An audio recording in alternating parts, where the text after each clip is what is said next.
техусловия получили мы в 2018 году.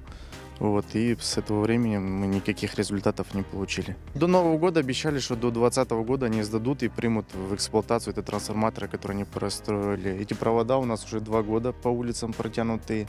Ну, я насколько понял, что они сделаны неправильно. Я так думаю, что их и не принимают, поэтому вот, что подрядчик недобросовестный, выполнил неправильно свои работы. Вот мы письма получали до Нового года, что должно было быть в 2020 году, а сейчас уже до второго квартала 2021 года ответ пришел. Столбы поставили, пожалуйста.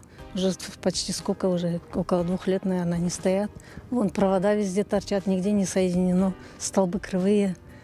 А свет только обещают, обещают. Столбы здесь установили кривые, косые, их потом заменяли, не знаю, все, не все.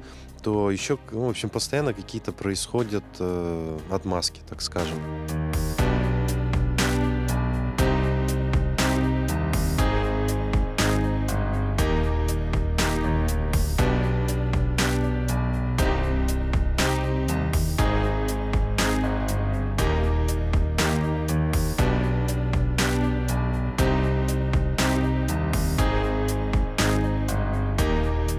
Участок приобрели 3 года назад.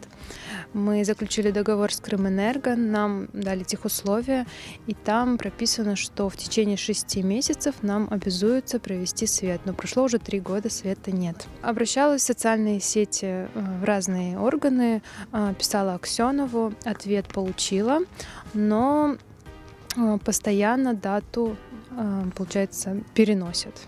То говорили до Нового года, сейчас я звонила на горячую линию Аксенова, они сказали, что до конца марта у вас будет свет. Ну, так постоянно. Те, которые построились, ну вот лично мы, да, сделали ремонт, а электричества нет, отапливать мы не можем, ремонт портится, плесень появляется. Переехать мы не можем, снимаем квартиру, ну, от безысходности.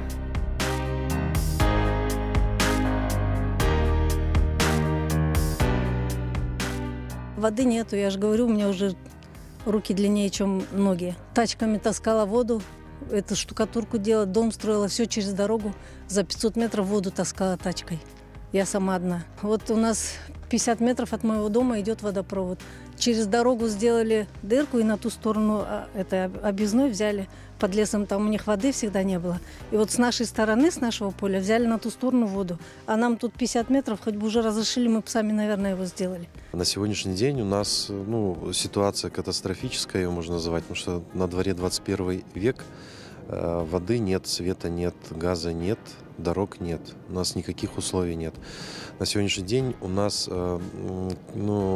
острая необходимость в электроснабжении. Мы с 2017 года переписываемся со всеми инстанциями, и до сегодняшнего дня мы получаем только лишь ответы без никакой конкретики.